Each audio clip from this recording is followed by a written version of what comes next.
Khudbadii khudbooyinka.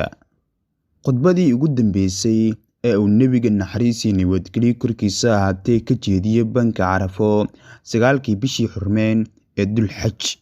Sanadkii 10aad ee Hijriyada ayay ahayd markii Rasuulkeena suuban naxariis iyo nabadgelyo korkiisa ahaatee oo aadmiga oo dhan uu u jeediyay khudbad ay mudan tahay in qof walba oo Muslim ah ama Muslim aan ahaynba ay dhageystaan.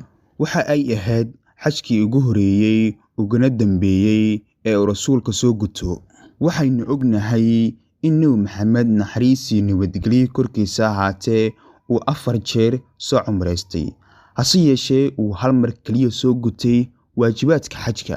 Khudbadii uu Rasuulka maalintaas jeediyay waxay ahayd fariin muhiim ah oo ay waajib tahay in qof walba oo Muslim ah oo ugu yaraan hal mar dhageysto kelmadihii uu Rasuulka maalintaas sheegay. Waxaan maanta muuqaalkeena ku soo qaadan doonaa khudbadii Rasuulka oo uu maalintaas soo jeediyay. Dadow i dhageysta, ma garanayo in sanadkan kadib aan mar dambe halkan soo istaagi doono. Sidaa daraaddeed, si fiican u dhageysta warkaan idiin sheegayo, una sii gudbiya kuwa aysan u suuro galin inay halkan nala joogaan. Meeshaan barakeysan, maalintan barakeysan iyo bishan barakeysan darteeda xasuusnaada inaad dhabtii abuurihii Rabbi la kulmi doontaan, camaladiinana laydinka xisaabin doono. Haddaba digtoonaada. Dadow dhiigiina iyo maalkiinu waa idinka xaaraansan yahay.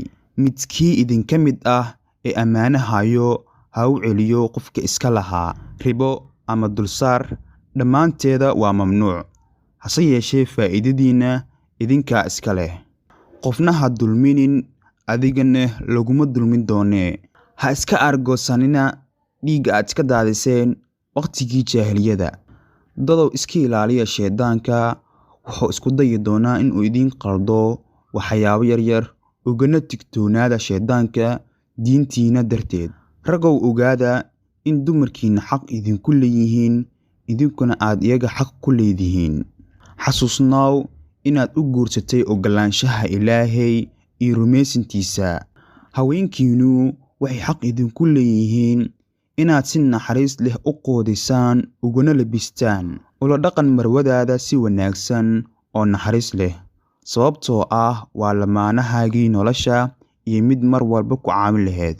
Dadow si wanaagsan ii dhageysta. Caabud Alle oo keliya. Si joogto ah u tuko 5 salaadood. Soon bisha barakeysan ee Soonqaad. Ka bixi hantidaada sako. Soo gudo waajibaadka xajka haddii aad awoodid. Bini'aadamku oo dhami waxay ka yimaadeen Aadam iyo Xaawo. Carabtu kama sareyso kuwaan Carabta ahayn. Kuwaan Carabta ahaynna kama sareeyaan Carabtu. Dadka caddaanka ah kama sareeyaan kuwa madow.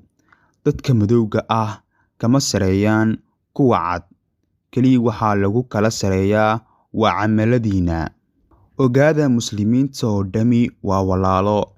Islaamnimaduna waxay ku dhisan tahay walaaltinimo. Dadow ogaada ma jiro rasuul ama nebi ani gadaasheeda imaan doona. Sidaa daraaddeed, si fiican u dhuuxa warkayga. Waxaan idinka tegayaa 2 waxyaabood oo kala ah Qur'aanka iyo sunnadayda. Haddii aad labadaasi ku dhegtaan, weligiin lumi maysaan. Intiina i dhageysanayso, warkayga u sii gudbiya inta aan nala joogin. Waxaa laga yaabaa kuwa warkayga gaaro inay ka fahmi og yihiin kuwa toos u dhageysanaya. Intaas kadib Rasuulka naxariis iyo nabadgelyo korkiisa ahaatee wuxuu khudbadiisa raaciyay aayad Qur'aan ah oo markaasi toos ugu soo degtay oo ay ka mid ahayd: اليوم أكملت لكم دينكم وأتممت عليكم نعمتي ورضيت لكم الإسلام دينا فمن اضطر في مخمصة غير متجانف لإثم فإن الله غفور رحيم. Maanta ayaan idin dhammaystiray diintiina. Waxaan ku idbiyey korkiina barwaaqadayda. Islaamka ayaan diin ahaan idin ogolaaday. ugu dambeyn gabagabadii khudbadiisa ayuu rasuulka suuban naxariis iyo nabadgelyo korkiisa ahaatee asigoo cod kor u qaadayo waxa uu yidhi: eebow ka markhaati noqo in aan fariintaada u gudbiyey dadkaaga